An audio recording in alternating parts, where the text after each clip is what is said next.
नमस्कार, सी न्यूज भारत के news bulletin में आपका स्वागत है। मैं हूं अखिलेश पांडे। इस न्यूज बुलेटिन में बात होगी गाजीपुर की, जहां स्टेट एजुकेशनल अचीवमेंट सर्वे 2023 की परीक्षा का किया गया आयोजन। आगे चर्चा होगी रायबरेली की, जहां देर रात भूकंप के तेज झटके महसूस किए गए। साथ ही बात होगी रामगढ़ की, जहां नमामि गंगे कार्यक्रम का किया गया आयोजन। और भी तमाम खबरों पर आइए विस्तार से करते हैं चर्चा। खबर जनपद गाजीपुर के मोहम्मदाबाद शिक्षा क्षेत्र से है, जहां जिलाधिकारी के निर्देश क्रम में स्टेट एजुकेशनल अचीवमेंट सर्वे के परीक्षा का आयोजन जनपद के चिन्हित विद्यालयों में हुआ। इन परीक्षाओं का निरीक्षण जिला बेसिक अधिकारी हेमंत राव द्वारा किया गया, जिस क्रम में मोहम्मदाबाद के प्राथमिक और उच्च प्राथमिक विद्यालय बिशनपुर उर्फ रघुवरगंज का निरीक्षण किया गया। वहीं उप निदेशक डाइट सैदपुर द्वारा कस्तूरबा गांधी के आवासीय विद्यालयों का निरीक्षण भी किया गया। इस निरीक्षण में जिला बेसिक हेमंत राव द्वारा आवश्यक दिशा निर्देश दिए गए। निरीक्षण में मोहम्मदाबाद खंड शिक्षा अधिकारी दीनानाथ साहनी और आरपी दिनेश कुमार भारती, मुकेश गुप्ता और बीएलसी के रूप में पुनीत कांत त्रिपाठी द्वारा भी अन्य विद्यालयों का निरीक्षण इनके द्वारा किया गया। जिला बेसिक अधिकारी और उप निर्देशक डाइट और अन्य अधिकारियों की उपस्थिति में मोहम्मदाबाद बीआरसी के समस्त स्टाफ और जिला अध्यक्ष प्राथमिक संगठन जयप्रकाश पांडे उपस्थित रहे। गाजीपुर से सी न्यूज संवाददाता रमेश यादव की रिपोर्ट। उत्तर प्रदेश के साथ दिल्ली, बिहार में भी भूकंप आया। राष्ट्रीय भूकंप विज्ञान केंद्र के मुताबिक रिक्टर स्केल पर भूकंप की तीव्रता 6.4 मापी गई है। जानकारी के मुताबिक देर रात 11:32 पर भूकंप के झटके लगे। भूकंप का केंद्र नेपाल था। रायबरेली, उत्तर प्रदेश में भूकंप के झटकों के बाद लोग अपने घरों से बाहर निकल आए। गनीमत है कि फिलहाल किसी तरीके के जान माल का नुकसान नहीं हुआ है। दिल्ली जैसे शहरों में करीब 1 मिनट तक भूकंप के झटके महसूस किए गए।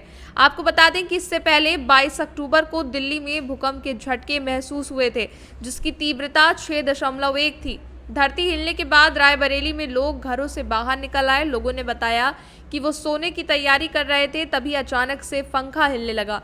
तभी वो बाहर की ओर भागे। लोगों ने अपने रिश्तेदारों को फोन कर उनकी कुशल क्षेम जानी। अक्सर ऐसा होता है कि भूकंप के बाद आफ्टर शॉक भी आता है। ऐसे में लोग लंबे समय तक अपने घर के बाहर खड़े रहे कि कोई अनहोनी ना हो जाए, इसलिए सभी अपने घर से बाहर निकलकर काफी देर रात तक खड़े रहे। जब भूकंप थम गया तो लोग वापस अपने घर गए। तो कल भूकंप आया तो क्या था वो, कैसे? 11:32 में भूकंप आया था भैया, और जब चिल्लाटो मचा तो मम्मी लोग ने, हम लोग अपने घर से बाहर अपने निकले लगे, भागे। तो मम्मी लोग ने, भैया लोग पहले से वीडियो बना लिए थे वही में। अच्छा जी। तो कैसे एहसास हुआ कि आगे भूकंप आया? ये पंखे हिलने से हुआ था। पंखा हिल रहा था काफ़ी थे, तो गेट भी हिल रहे थे। तो हम उस समय सो रहे थे हम, और जब सो रहे थे तो जब चिल्लाटो मचा तब पता चला, मम्मी लोग पहले से वीडियो बना लिए थे, तो वीडियो बना के और मेरे मोबाइल पर डाल दिया। नुकसान तो हुआ कि नहीं हुआ? नहीं, कोई नुकसान नहीं हुआ। पंखे और गेट और हिल रहे थे, और 2-3-4 कमरे पंखे भी हिल रहे थे वही में। रायबरेली से सी न्यूज संवाददाता देवराज की रिपोर्ट। रामगढ़ में गंगा रन का आयोजन किया गया। गंगा रन को रामगढ़ के डीसी चंदन कुमार ने मशाल जलाकर रवाना किया।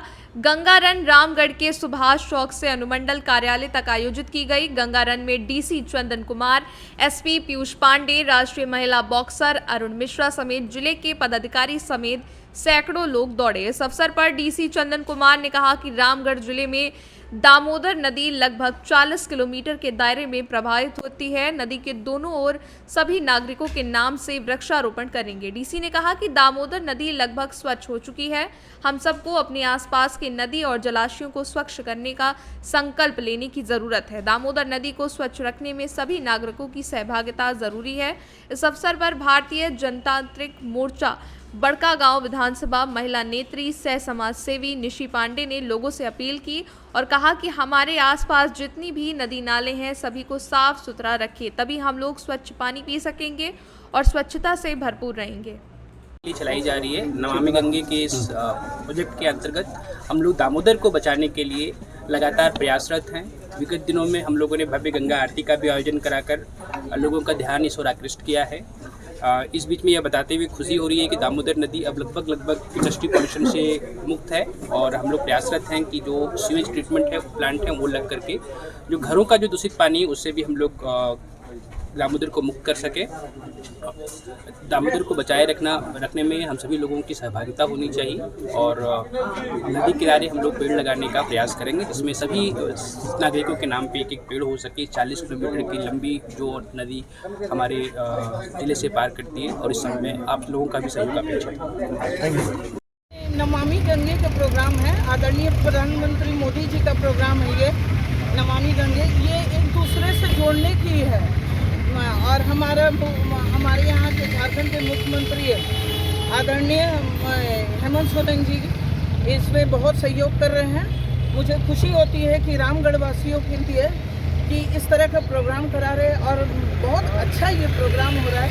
इसमें एक दूसरे से जुड़ने के मौके मिलते हैं लोगों से जो एक दूसरे मोबाइल और टीवी से कट गए हैं, मतलब जुड़ गए हैं और लोगों से लोग कट गए हैं। इसको जोड़ने की कोशिश हो रही है कि आप एक दूसरे से मिले और एक दूसरे में जुड़ कर रहें और आगे बढ़ते रहें और देश को बढ़ाते रहें। नमामि गंगे के माध्यम से नदियों को जोड़कर पर्यावरण संतुलन करने का मोदी जी ने संकल्प लिया है। जी, इसमें कितना बल मिल पाएगा? इसमें बहुत बल मिल पाएगा। जैसे आज के जगह में देख लीजिए, सारे नदी गंदा है जिसमें प्लास्टिक और बहुत सारे ऐसे कूड़े कचड़े फेंक दिए जाते हैं जो पानी गंदे हो जा रहे हैं, ना तो स्वस्थ पानी मिल पा रहा और बोतल का पानी पी के लोग और बीमार होते जा रहे हैं। ये स्वस्थ पानी यदि आएगा हमारे लिए तो हम स्वस्थ रहेंगे, हमारे आने वाले पीढ़ी स्वस्थ रहेगा।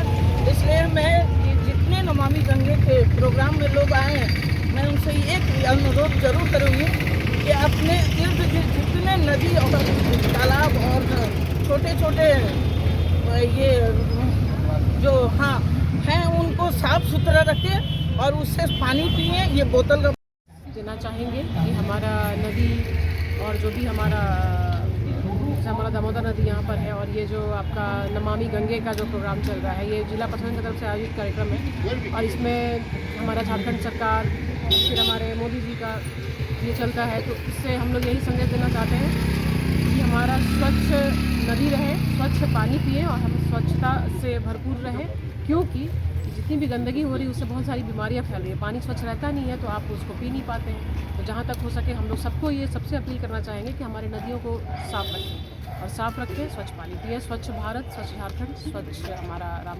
रामगढ़ से सी न्यूज़ संवाददाता राजीव की रिपोर्ट। समाज सेवी अखिलेश राय और समाज सेवी अरुणा सुदेश राय द्वारा सीहोर शहर में भाजपा पद के उम्मीदवार विधायक सुदेश राय के लिए किया गया कई वार्डों में जनसंपर्क, कई जगह पुष्पमाला के साथ किया शहरवासियों ने स्वागत। समाज सेवी अखिलेश राय और समाज सेवी अरुणा सुदेश राय का स्वागत किया गया। मीडिया की टीम ने समाज सेवी अखिलेश राय से सवाल किए, किन मुद्दों पर आप वोट मांग रहे हैं। समाज सेवी अखिलेश राय द्वारा बताया गया, सबसे बड़ा मुद्दा जो पिछले 10 सालों से विकास का है, इसी आधार पर हम वोट मांग रहे हैं। विधायक सुदेश राय ने पिछले 10 सालों में विकास की है और सीहोर की जनता अच्छे तरीके से जानती है कि आप भी देख रहे होंगे, सीहोर शहर का विकास यही हमारे लिए सबसे बड़ा मुद्दा है और यही हमारी जीत का सबसे बड़ा मंत्र है। विकास क्या है, विकास करेंगे।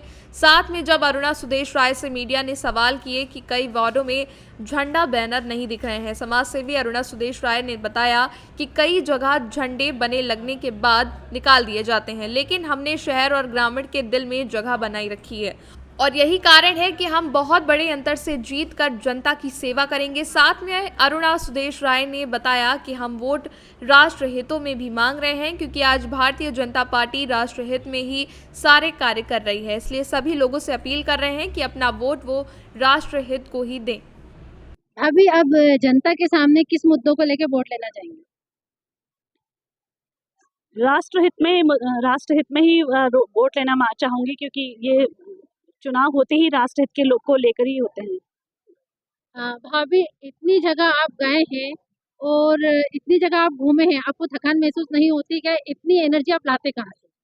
ये एनर्जी आप यकीन मानिए, ये जो मेरे साथ घूम रहे हैं और मुझे जनता का जो आशीर्वाद मिल रहा है वो मुझे एनर्जेटिक बना रहा है। पूरे टाइम मुझे इतनी अच्छी खुशी है, इतनी दुआएं मिल रही है कि मुझे पता ही नहीं चल रहा कि मैं कहाँ चल रही हूँ और कहाँ दिन सुबह से रात हो जा रही है। भाभी, नई जनरेशन है अभी जिनका पहली बार वोट आया है, तो आप उनको क्या बोलना चाहेंगे? उनको बोलूंगी कि आप बहुत सोच समझकर अपना मत दें, राष्ट्रहित को देखकर ही, हिंदू धर्म को देखकर ही, राष्ट्रहित को देखकर ही अपना मत दें, क्योंकि उसी में उनकी देश का भविष्य निहित है उसी में। अभी 19 नंबर वार्ड में अभी हम लोगों को ना ही एक झंडा नजर आया है, ना ही एक पोस्टर नजर आएगा। उस विषय में आप क्या कहना चाहिए? झंडे और बैनर की को बहुत बड़ी बात नहीं है, मैटर नहीं है। ये लग भी जाते हैं और हटाने वाले हटा भी देते हैं, क्या करें उनका। तो लोगों के दिल में, हम पूरे सीहोर, पूरे विधानसभा के दिलों में बस चुके हैं। हम झंडे और बैनर कोई मायने नहीं दिखाते हैं हमारे। भाई साहब जनता के सामने किस मुद्दे पे वोट लेने जा रहे हैं? अभी जो मुद्दा है, सीहोर में जितने भी विकास कार्य हुए हैं, अनगिनत हुए हैं, तो उन्हीं को बाकी जो बचे हुए कार्य हैं उनको पूरा करने के लिए लोगों से अपील कर रहे हैं कि एक बार वो सुदेश राय जी को विजयी बनाए। भाई साहब जगह जगह आपका तुला हो रहा था, आपको कैसा लग रहा है? ये तो भारतीय जनता पार्टी के प्रति लोगों का असीम स्नेह है, जो लोग इतना स्वागत कर रहे हैं, और इससे ऐसा प्रतीत होता है लोगों के स्नेह से कि भारतीय जनता पार्टी की जीत निश्चित है। सीहोर से सी न्यूज संवाददाता रजनी राय की रिपोर्ट। फिलहाल के लिए इस न्यूज बुलेटिन में बस इतना ही। देश दुनिया की तमाम खबरों के लिए देखते रहें सी न्यूज भारत। हर खबर आपके साथ, आपके हाथ।